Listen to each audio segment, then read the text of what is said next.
Good morning, everyone. So, welcome to another edition of the IAD Tech Exchange Seminar Series. My name is Ranga Settler. I'm one of the Associate Directors of IAD, taking care of community engagement. And as part of my remit, the idea of this seminar series is to introduce the campus population to AI work or AI adjacent work that's going on all over the campus. Today, AI permeates pretty much research across various fields. And so we have two exciting talks in store for you today. Our first talk will be by Professor Maria Rodriguez, who's the assistant professor in the newly formed Department of AI and Society. And then we'll have our postdoc at the National AI Institute for Exceptional Education, Sumi Suresh, who'll follow later. So, Maria, you can sort of add additional anything you want to say about yourself as well.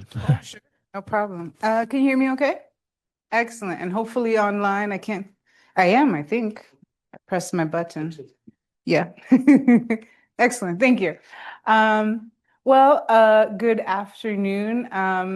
As Raga mentioned, my name is Dr. Maria Rodriguez. I am an assistant professor in the Department of AI and Society. Very happy to be there. We're very excited to be at the as a formal part of the university. Super excited. And so today I'm going to share with you sort of my main work around algorithms that care, designing AI for human services. And so just to make sure we're all on the same page, I want to share a little bit about what forms human services and sort of how I come to this work. So my formal training is in social work. My master's is in social work from the University of Pennsylvania. I have my PhD in social welfare from the University of Washington. I like to share with people who might be unfamiliar with social work. I define it as mitigating market failure. So everyone that markets don't work for, social workers catch. We also help build the systems that catch those folks. We help identify the folks that need to be caught. Of course, the problem is that as time progresses, there seems to be more and more people that need catching, and we have less and less nets. We're hoping that AI may potentially be used as a net, but we'll talk more about that as we move forward. And so is this my pointer? Oh, yeah. How exciting. Okay. Sorry. It's the little things that make me happy. And so this cycle here sort of helps you see how human services come to sort of be at least, sort of one interpretation of that process. And I like to sort of think what we can see is there's no real place where it begins other than what's at the center, which is the family. And of course, we know that definitions of families, sort of change, but fundamentally what we care about is the people that support each other, love each other, and help each other walk through life. On occasion, there are different things that prevent people from functioning well in the markets that they need to in order to continue to live together happily, whether those are labor markets, healthcare markets, housing markets. And so we have community-based organizations. I like to think of as sort of the front line. Those are the folks that are actually in the world doing the work. That was my formal training. I used to be a case manager at a homeless shelter for men. I used to be a juvenile delinquent officer before that. Anyway, long time in human services, quite some time. But nonetheless, community-based organizations are the folks that are on the ground kind of doing that work. Philanthropic organizations we can think of as sort of foundations. Those are the folks that tend to give the money for the work that needs to happen that often can't be funded by larger pots of money. Academic institutions oftentimes aren't thought of as part of the human services sort of cycle, whether it be in terms of design or implementation or evaluation. But of course, we know that academia is actually a huge part of the human services ecosystem because we help create, evaluate, and implement the programs that that help serve the folks who are falling through these cracks, as we say. Um, the private sector is also a huge part of the human services ecosystem because they help, of course, provide funding, but ultimately the private sector is where we will fulfill some of the needs of the folks who we have here in the middle. Whether we want that to be the case or not is a topic for a different day. But the reality is that that's kind of what happens, right? And so finally, we have public health and human service agencies, as well as public human serving organizations.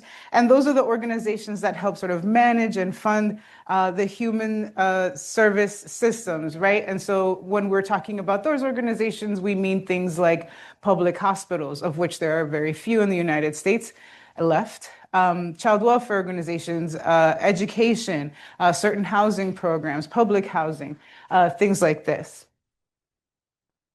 And so, having painted a picture of sort of the entire ecosystem, I want to share with you sort of my two main research questions. First, I think a lot about the ethical implications of adopting algorithmic decision-making tools in these systems. I'm going to share with you some of the thoughts I have around child welfare very specifically. The second thing I think a lot about is maybe at a sort of 15,000-foot view, and that is, there are certain values that human service provision requires that we have in order to provide service.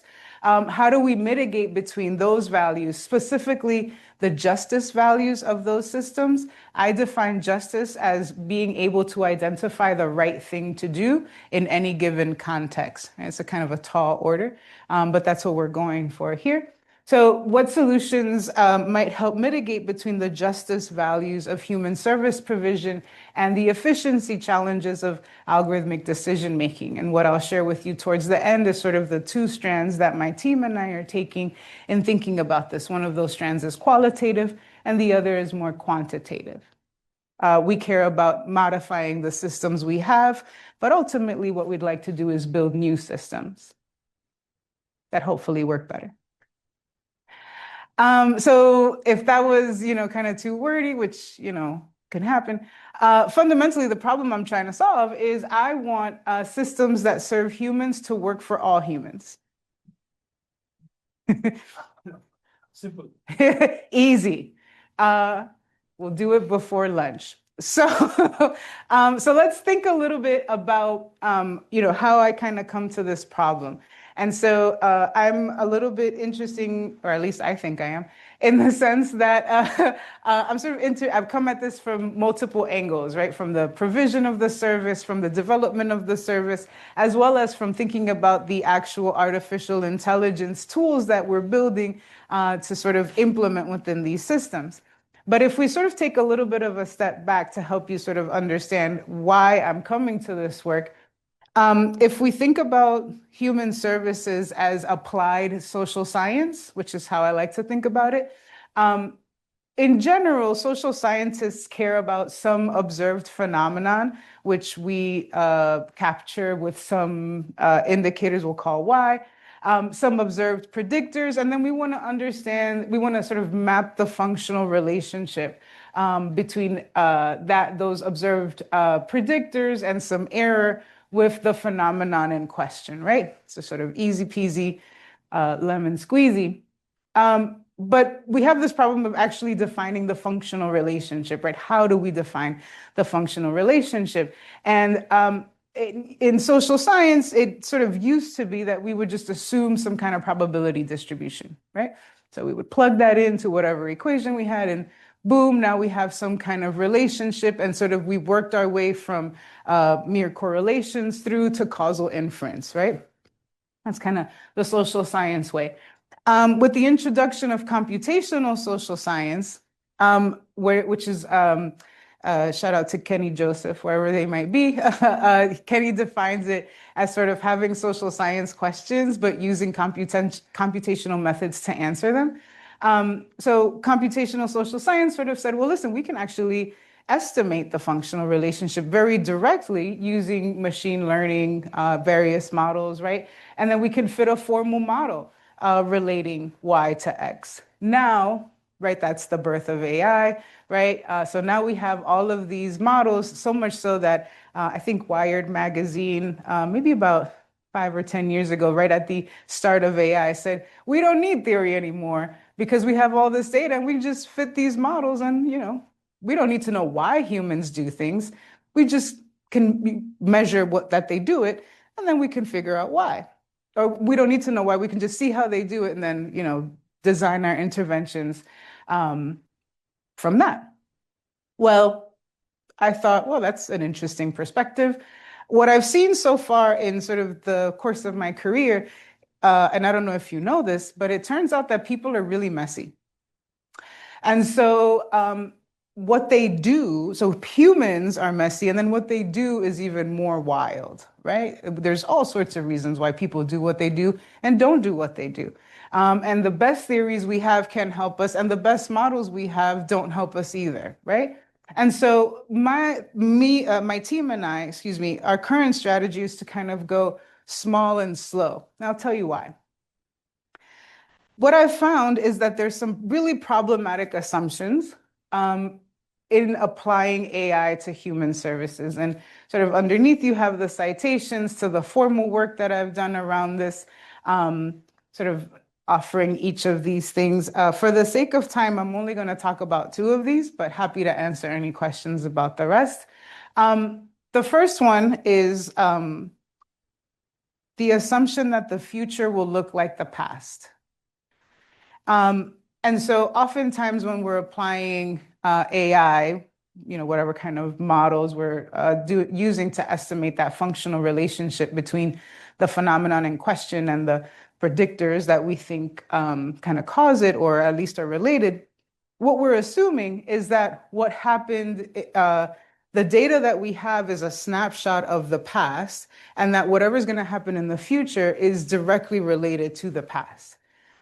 That's true, but it misses one important variable that we'll never really be able to capture, and that's the present, right? And so in human services in particular, this is really key, right? Because say, for example, we're talking about child welfare and a child has been removed from their home formally because a parent maybe has some kind of substance abuse problem. Well, one of the interventions to substance abuse is, of course, treatment, right? Behavioral treatment, maybe medication. All of that happens today, not yesterday, not tomorrow. And so your efforts today will, of course, change the direction of your tomorrow, but we can't add anything to a model, at least not yet, to help account for that. Okay. Second thing I want to call your attention to in this problematic assumptions list is that human services are measurable. So what I mean by that is, again, let's take this parent who's dealing with substance abuse issues. We can see the behavior and say, okay, well, this person is, using a substance. Clearly, this person is unfit, and that might be true, at least for a short period of time. But those of us who've worked in human services know there's a whole lot of reasons why somebody had to turn to substance use in order to make it through the day, right? And so, how do we measure all of those things, right? How do we measure the determination that someone has to get sober in order to regain custody of their child? Not to mention that for every one person who ends up becoming a substance, who ends up using a substance in order to sort of deal with, whatever they had to carry, there are people who didn't do that, right? Not that those people are perfect, but they used other things. So how do we measure those different trajectories, right? This particular assumption, I think, is probably best captured for me in the words of Brian Stevenson, who's a gentleman who I think received the Presidential Medal of Freedom. Don't quote me on that, though. But there's a great book about his career called Just Mercy, also a film if you don't have time to read. And he said something in a TED Talk he gave a few years ago, quite a few years ago, where he said, everyone is more than the worst thing they've ever done. Uh, and I think that human services not necessarily being measurable captures that particular ethos. So what I've covered on the previous slide was sort of problematic assumptions from the more AI side, but there's also problematic assumptions from the human services side. And so on the left, you see a list of what I've come to think of as sort of the key tensions in providing care for folks, right? And so I'll just talk about two of these as well. The first, and probably the one that we're all really familiar with, is who deserves help? We have a lot of different ways of trying to answer that question. Some of them are good, some of them are not so good, and all of them have changed over time. But fundamentally, we're always moving between these two extremes of deciding whether someone deserves our support or not. The second that I'll call your attention to is the tension between what are personal problems and what are things in the public interest or in the interest of the common good, right? So whether someone is homeless is a perfect example. Education, another perfect example, right? Does it benefit society to have an educated populace? Of course. Do we all want to pay for it? Oh, it's a little tough, right? Depends on who you ask, I guess. And then I'm sure we can all think of other problems, right? Where there's a real tension between when do we intervene versus when do we kind of, wish you the best. In human services research, we really sort of drill down along these tensions. But oftentimes, when this work gets translated into other fields, we just kind of summarize it as the difference between something that's a risk and something that's a strength. More often than not, when we're talking about AI and human services, we're focused on risks. My team and I argue that we should be focused on the strengths. Because those strengths will tell us who can walk out of systems faster. And if we can identify who walks out of systems faster, I think at least we think we have a stronger chance of being able to build interventions that actually help solve the problems we're interested in solving. That's the punchline of the talk, by the way. But in AI, most of this work is summarized as fairness, right? So you'll hear a lot of, there's the Fairness, Accountability, and Transparency Conference or FACT, fairness measures, is an algorithm fair? Is it biased, right? These are all sort of iterations of fairness. I've come to think of the word fairness as giving everybody the same thing, right? We have a real interest in making sure everybody has the same thing, but everybody doesn't need the same thing, right? That's the difference between fairness and equity. Equity is giving everybody what they need, right? And the classic example of this is you have three people of different heights and all of them are trying to watch a baseball game, right? So if somebody's 5'6", and 6'3", not everybody needs a stool, right? But everybody should be able to see the game. So the punchline here is that as we think about the tensions, both in terms of AI and human services, my team and I are hoping to move away from giving everyone the same thing and move closer to giving everybody what they need. And I'm going to use child welfare as an exemplar for several reasons. One, because it's a system that I've been acquainted with for some time as a case manager in homeless shelters for men as well as for women and their children. Human service systems tend to intersect often, and this one tends to be one that all of those systems touch in some way. This is sort of a layout of some of the key decision points that occur during the child welfare process. This was created by my colleague Diane DePamphilis from Hunter College for the New York City Administration for Children's. It may be updated by now, I'm not sure, but in essence, what I'd like to emphasize here is the fact that there are multiple decisions.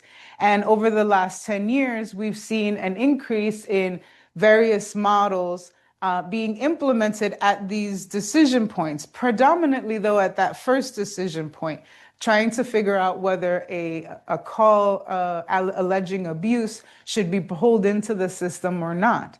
But there's other kinds of models that have been implemented, for example, trying to decide what the likelihood is of a child who comes into the system as a child will come back as a parent. And so these are all important questions, of course, but what we find is that the folks who have historically made these decisions use multiple data points, some of which are not easily quantifiable. And it's that problem that we're hoping to solve. Specifically, we want to work on ensuring or figuring out ways to talk to caseworkers to find out, A, do we even need AI in this system? It's certainly been implemented for many years. How's that going? And B, if we do have a model of some kind, what does it need to have and who does it need to serve, right? Does it need to serve the caseworker or the child or the family or the system, for example? So in case you're unfamiliar with casework, Torgensen defines it as helping an individual come to a decision with regard to a social problem so that they can move forward toward a solution with conviction and strength to live with the consequences. Right? This is very key because, again, we're talking about systems that alter life pathways, right? Child welfare in particular. So we think, a caseworker impacts everyone's experience, the system, the family, but most importantly, the youth, right? Whose life will be forever changed potentially by their involvement in this system. So this is a picture of some of the teams. Most of us were a little bit younger when these pictures were taken, but nonetheless, here's how we started. So we gathered all child welfare policy in the United States, Puerto Rico, and Guam, and this was slightly before LLMs. So, or maybe in tandem. So we organized all of that policy, a couple million documents, and we subset it to just New York. And we ran structural topic models to try to figure out, okay, let's give a sort of cursory blush over all of this policy. If you're interested, I wrote a paper a few years ago that sort of shows that structural topic modeling is roughly equivalent to the first round of qualitative coding. And so this is sort of one of the topics, just to give you sort of a visualization of it. And what we did from here is we said, okay, let's work on something actionable. So let's subset everything we've done to just the state of New York. And because we can see that New York, California, New York, LA, and one more that Texas, have the sort of the largest child welfare sort of jurisdictions or systems, certainly as a result of population, right? So we subset to New York after we did the sort of computational approach. Then we took all of those policies and we read them all ourselves 4 times. And we came up, as we coded these for themes, we found that there were approximately 13 principles of justice that are defined in these policies. What we mean by that is that the state of New York, the child welfare policies are clear about what is the right thing to do in a specific circumstance when a child is alleged to be in danger. Okay? And so from these principles, we sort of found, this is just to illustrate sort of the policies that frame the principles. From this, we developed 8 guidelines that we think should be followed whenever AI is being considered for a human service system, certainly child welfare, but any system at all. And if you're interested in reading this paper, it's on, there's a preprint available. Feel free to email me and I'm happy to share it with you. But I want to call your attention to two of these in the 5 or so minutes I have left. So the first is that we define, based on the policies in the state of New York and the way that justice is defined, we interpret this to mean that the best outcome of any technological intervention or tool should be part of a process where whatever the subject is, in this case a child, where their primary safe relationships can be strengthened and nurtured. And so if you're wondering about an ethical framework that sort of helps illustrate that, what we're talking about here is the ethics of care, right? And so if we can ascertain that whoever's primary safe relationships are being strengthened and nurtured, then there's a good chance that tool will stand the test of time. The second thing I'll call your attention to is principle number 8, and that is that the burden of proof for showing that the output of any technological tool is the least harmful rests on the developer. So many of you might be familiar with various cases that are working their way through the United States where we're trying to sort of adjudicate this, and we would argue that any output, at least in a human service system, showing that that output is the least harmful rests on the developer. The developer should have transparent documentation that shows that that is the best output that can be arrived to given the data and tools at our disposal today. Okay. So that's the sort of qualitative side. And we're working more now on sort of defining, how are services defined in the state of New York, and what does that mean for how we can create AI tools that honor the justice principles that we've identified and that we think are still to be discovered in certain points. But the other side of this is figuring out, okay, well, we think, the way that AI models work right now, we have, tons and tons of data, but all of it is observed in some way. How do we deal with the fact that the decisions in these systems have been historically done by caseworkers, and those caseworkers can't always quantify the evidence that they're using in order to make their decisions, right? And so what we've come to is trying to figure out a way to build models whereby we can quantify those what we'll call as sort of expert opinions, ways we can quantify them as constraints in any given model. So you can think of a set of levers that can be pulled by people within the child welfare system such that we can at any point in time increase or decrease the value of any given variable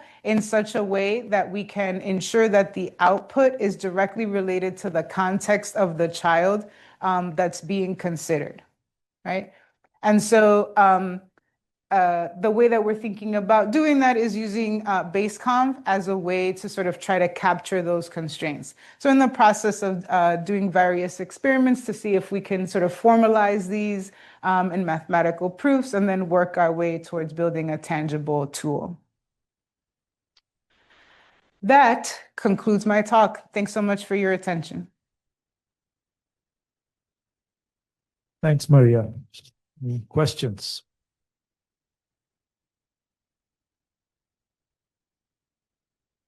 Hello.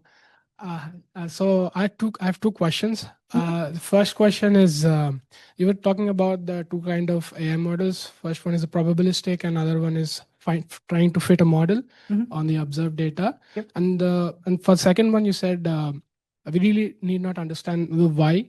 We can just try and fit a function and then observe and then try to understand the reason of why. Yes. So since it is a social problem, and it takes a string of decisions, wouldn't it be a priority to understand why certain action has been taken, and the model should be able to explain it?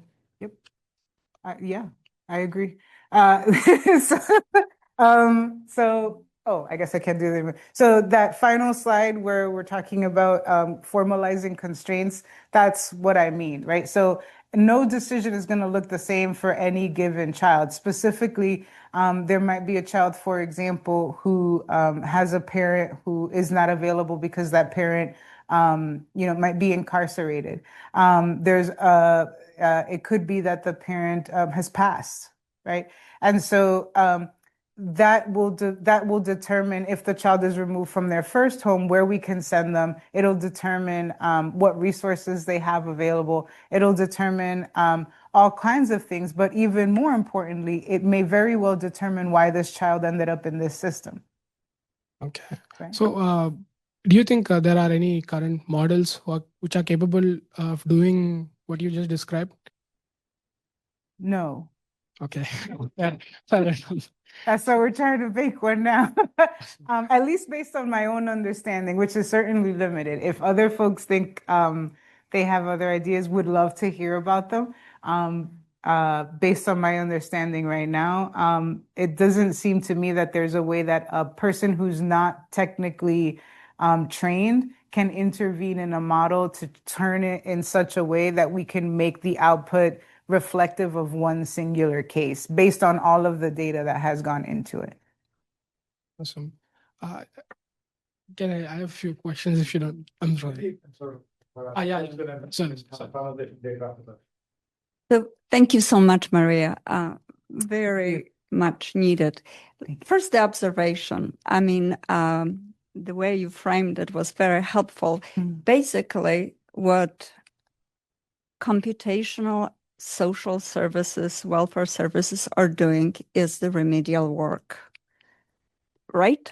Because you are saying that those are the people who are already misserved by the current market system, childcare system, healthcare. So it is catching as a remedial work in education. I mean, it's a system that fundamentally fails, right? So that probably but we need a system to do this remedial work until other things have become better.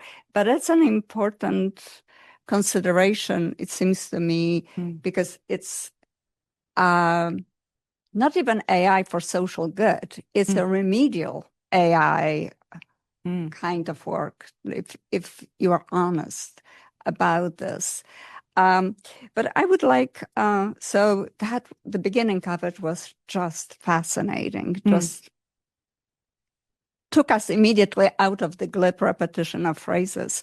But focusing on strengths and equity, how is that, rather than risk predictors, which are terrible, as we know from the racist assumptions in risk assessment, recidivism scores, et cetera, et cetera. Right. How does that enter into your modeling? If you're talking at the end about the constraints of the decision making, how is this higher level principle of focusing on strengths entering into the model? Yeah. So thank you for the question and the comments. So as far as the way we currently see this work, constraints aren't about what we can't do in terms of resources. Constraints are we can send this child here, but we can't send them here. The reason we can't send them here is because of X, Y, or Z, right? We can't send them left because of this other thing. This child couldn't possibly do this thing, not because they're not capable, but because of this contextual thing, right? Those are the kinds of adjudications that caseworkers do daily. They just don't write them down for whatever reason, or if they do write them down, right? So, and that assumption comes from my own work experience and based on my conversations with caseworkers today, right? There's just some things we can't document. And so giving everybody what they need doesn't necessarily involve getting more data, right? But it might mean giving the people that make the decisions or that at least help people navigate the system the ability to tweak the model. Yeah, I think there's one question online. If you can just unmute yourself, we should be able to hear you. If it's a quick question. Sure.